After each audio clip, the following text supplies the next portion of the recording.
I'm gonna fake my pregnancy and then you're gonna give me some money, is what happened to YouTuber Caroline Constar. Welcome back, Blitters, to another episode of Beyblade. Today we're gonna be talking about Caroline Constar, a YouTuber who faked her pregnancy for clicks on her Patreon. Yup, you have it here first, folks. Another person to fake something insane just for a little bit of clout on the internet. Oh, and don't forget money. Money is the root of all evil, because I swear it seems every time I cover somebody on this channel, they decide to do something stupid for money. Now, I'm sure you guys are wondering why I'm talking about this lady in the first place. Before we do the synopsis of the mission, we gotta do the rundown. She really used to upload mostly back in the day and just had like a somewhat sort of edgy sense, but most of her videos were just like wacky fucking videos. I don't really know how to explain. I'll just throw one of them up for a couple seconds. Day housewife. Do you toss and turn at night thinking about your husband tossing and turning with his secretary? When you see him hanging around young girls, do you think about hanging yourself? Well, that's why the FDA came out with a lovely little invention called cocaine. When I'm on cocaine, I can shake the baby to sleep faster than I can shake a gin and tonic. And my BMI is finally a number I can count to. Now you understand why, now you understand why I can't really categorize her videos. There's not really anything to categorize it by.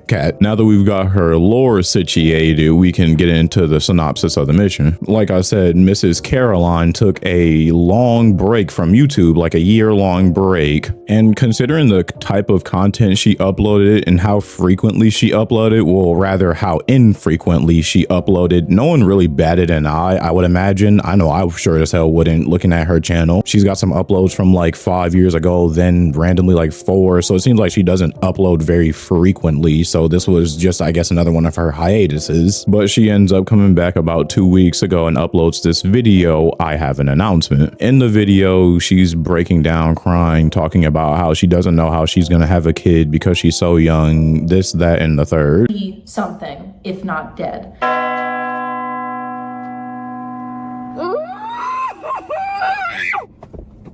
I'm good, guys. I'm actually so good. I want to have a kid. I just don't think I can have a fucking kid right now. And I really want a kid. I do want a fucking kid. And I'm not being stupid. I'm not being like, oh, well, you're young. You don't really know what it's like. You have so much life to live. Fuck you! I'm having a baby. Like, I'm having the baby. It's not like it's not like I'm getting rid of it. It's like I'm having the baby. I'm gonna have a baby.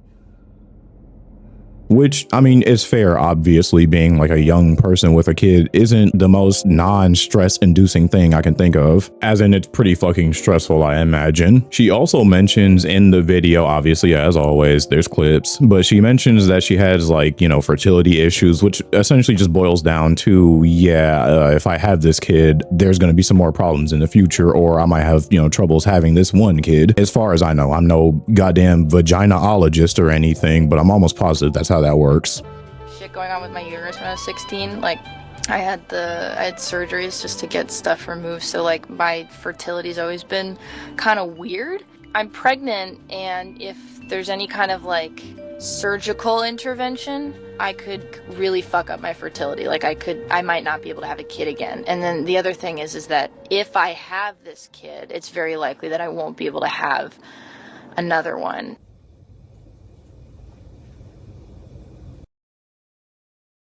I'm sure some fucking doctor in the comments will let me know. Well, actually, it goes a little something like this. Jokes aside, she shows like some clips where she's frustrated, rightfully so, because it's like, what the fuck? How am I going to deal with this? But on the same token, I mean, you did whatever you did to have that kid in the first place, not unless you used the major protection ever. And she doesn't go into detail about any of that, rightfully so, because she doesn't fucking have to. You know, it's her life. She doesn't have to like sit here and tell the camera and internet everything about her. So, you know, that's completely fair to not want to share every fucking waking moment with a camera, but she never really gets down into what happened if like she did use protection or didn't use protection or anything. So I'm not, you know, here to blame anybody or anything, but I'm just gonna say if you used minimum protection, yeah, you're gonna have a minimum chance of not having a baby. The same works vice versa. Maximum protection, maximum chance of not having a legit, but you can also have maximum protection and have a kid at the same time. I'm not saying that that's not possible, because someone's gonna come in here, by the way, you actually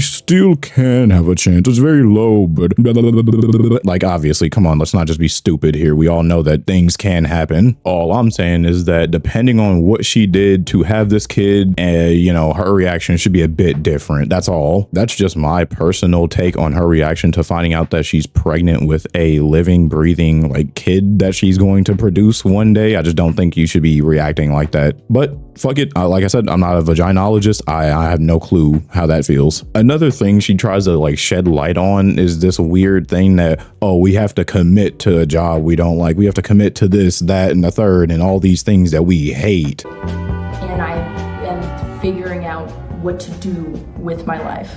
And I personally don't think I should have to choose to do anything in life. I think I should just do life. I think I should just not die and live, and that's life. But I meet so many people around me that are encouraging me to pick a thing, to be a thing. Like, everyone's like committing to a bit. That's what life feels like. I'm committing to the bit of having a relationship with this woman who I don't really like. I'm committing to the bit of having this job that I don't really like. I'm committing to the bit of living in a democracy. I'm committing to this bit. I feel like it's okay to not know what I'm doing in life because I'm young, I'm hot, I'm funny, I'll figure it out.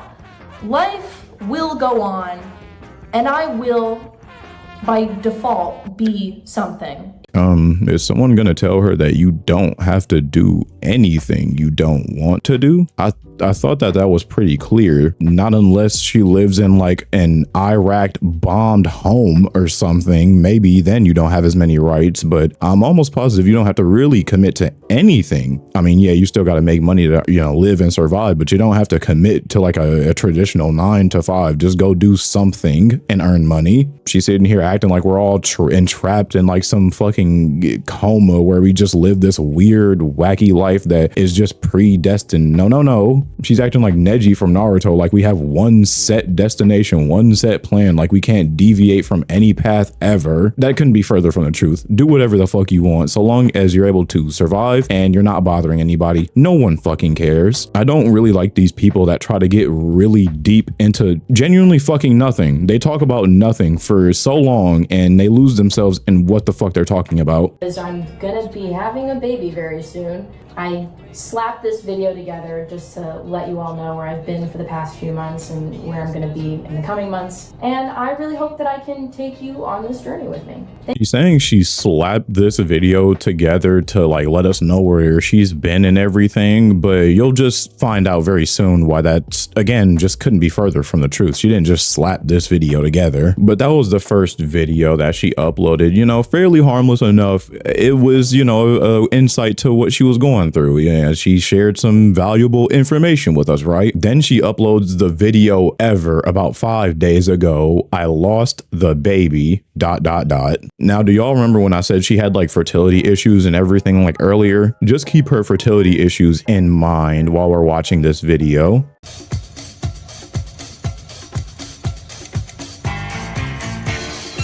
Okay, guys, I lost the baby, and I don't know exactly where I put it. It has to be around here somewhere. Okay, so some of you guys are probably wondering, no, I am not pregnant. And I'm sure some of you are shocked. I'm sure some of you are not surprised at all. I'm sure some of you don't care. Yeah, I remember literally 2 seconds ago when I said remember her fertility issues. Yeah, sorry, I lied to you. You shouldn't have remembered them because they don't mean anything. They mean dick. She lied on YouTube for seemingly no reason, but we'll give her a second chance. We'll even give her a second chance and we'll hear her out.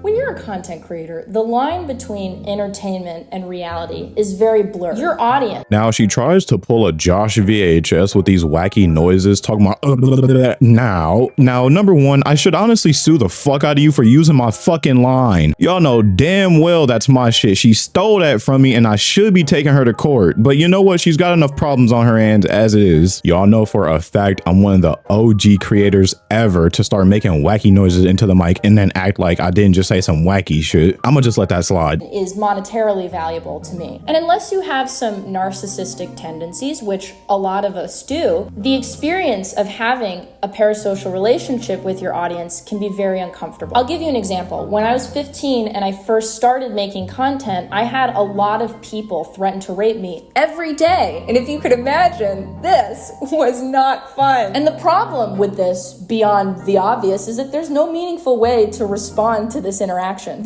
But she tries to make it like, oh, parasocial relationships are bad and y'all shouldn't engage in that stuff.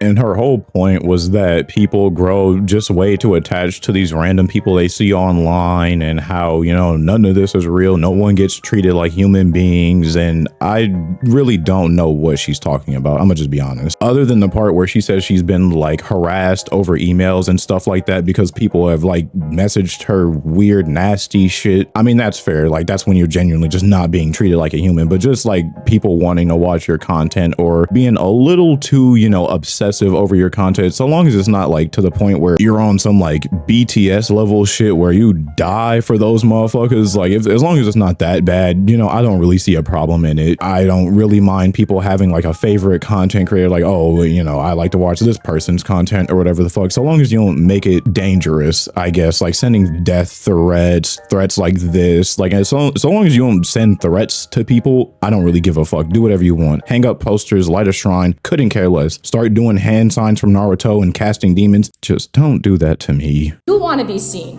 and because you desperately want to connect to someone. I lied about being pregnant as a joke, and the joke is not that pregnancy under strenuous circumstances is funny. The joke is not that the audience was gullible enough to believe that I was pregnant. The joke is you connected to something that wasn't real, and I have become something that isn't real. She finally moves on to talk about what her whole point in this wacky little social experiment thing she did was, and apparently it was to make a joke. It was for a joke, and it wasn't to make fun of anybody or anything like that. It was that we fell for something that wasn't real. She then goes on to talk about how she's not real, I'm not real, you're not real, your mama's not real, and the dog you love isn't real. Everything's fake. We all fucking suck. I guess I don't really know what she was really trying to say with that. She got too deep into whatever the fuck she was talking about and made zero sense when she was done talking. We all come here to find this connection over and over again, and we don't really find it until... She also talks about how we come to, I guess YouTube is what she's referring to when she says here. She says we come here for a connection. No, I don't. I come to YouTube to watch something while I eat some food. Now, you know, faking your pregnancy, faking like having problems with pregnancy. All right, I don't like you. You're a dickhead in my eyes. But to do this wacky little experiment or whatever she wants to call it to promote her Patreon is fucking abominable. Caroline, I don't care how you want to spin this. You're an awful human being, because not only did you inadvertently, whether you want to spin it like that or not only did you inadvertently make fun of people that have like miscarriages and shit like that, you also tried to monetize it even more than you already did, because I'm pretty sure she has ads on this video. I use, you know, ad blocker. Everyone should on YouTube. But with a channel this size and this many videos and this many views, I can't imagine she's not monetizing her videos. Now, when you subscribe to my Patreon. Oh yeah, that's fucking right. This entire stunt has been an advertisement for my Patreon. I'm also announcing that I'm coming back to YouTube. Listen, I wanted to come back to YouTube and explain to everyone why I had been gone and what had happened to me in that time that made me want to come back. But some of you in my audience are pretty weird, and I don't blame any of you. You know, you can't help being weird, but I didn't think that it would be healthy for me to expose myself like that to all of you. And that's why I decided to keep a lot of my more sensitive information behind a paywall, where I would hope some of the audience would be more intentional with how they interact with me, because now it costs money to do so. There's her reasoning right there. She could have come back like a normal person and just explained, but no, she'd rather put it behind a paywall. And you know what? That's not the problem I necessarily even have. Wanting to put your like sensitive, more personal side, like personal shit, you know, on a paywall, fair enough, whatever. because it's like most people don't even really care to see that shit. So some people will genuinely actually be willing to pay for something like that. I don't think I would. I don't really care to see some random white girl cry. I don't really care to see anybody cry, nor would I care enough to even pay for something like that. But again, there's certain people that care enough about this Colleen lady that'll actually just say, fuck it, I'll give you $10 or whatever. This is the last thing we'll talk about, and then we can wrap up today's episode of Beyblade. I just want to talk about the outrageous prices and some of the quote unquote perks that you get with them whenever you like give her money. Politely, you harlot, I don't need your fucking support. What are you talking about? Past that, there's the Big Dogs $15 a month package, or whatever you want to call it, edition. Here you get exclusive content, behind the scenes content, and general support. In this one, she talks about how she doesn't care to use Twitter and doesn't know how, and how you'll probably get more value than the first tier. What do you mean probably? I'd sure hope for an extra, what is that? I can't do basic math, like $7 almost. Yeah, I'd sure fucking hope I'd get a little bit more value. Then it goes up to our $50 tier. I'm not sure why there's a huge, major, massive jump between the second and third tier, but whatever. For that tier, you can pay $50 a month to get up close and personal, is what she's calling it. This is the price I value my most sensitive personal information at. In this tier, you get an exclusive update video that details what I've really been up to the past 5 years, and you get special access to some wacky group chat. She doesn't say where, she doesn't say how, but apparently you get special access to it. Again, you get general support, behind the scenes content, exclusive content, then you get top secret info. Not sure what that means. She's not a fucking 007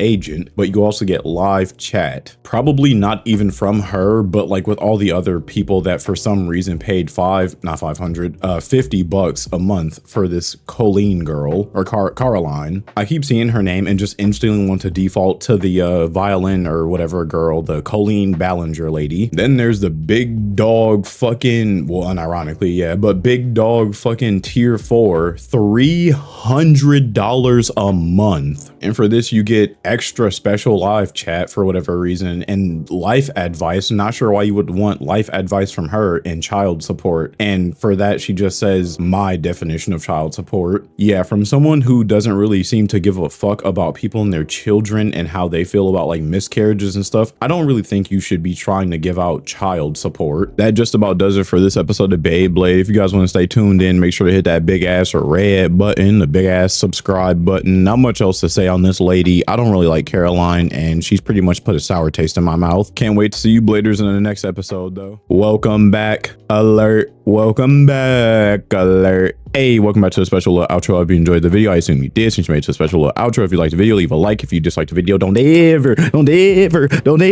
dislike my video, ever. And yeah, if you want more me, more wacky, like I said, hit that big ass red button, you know, make it nice and gray for me. Pause. I don't know, man. Thanks for sticking around all the way to the end. Once again, I hope you enjoy the new and improved outro. Very funky, very groovy, very anime. I love it. Remember to let it rip.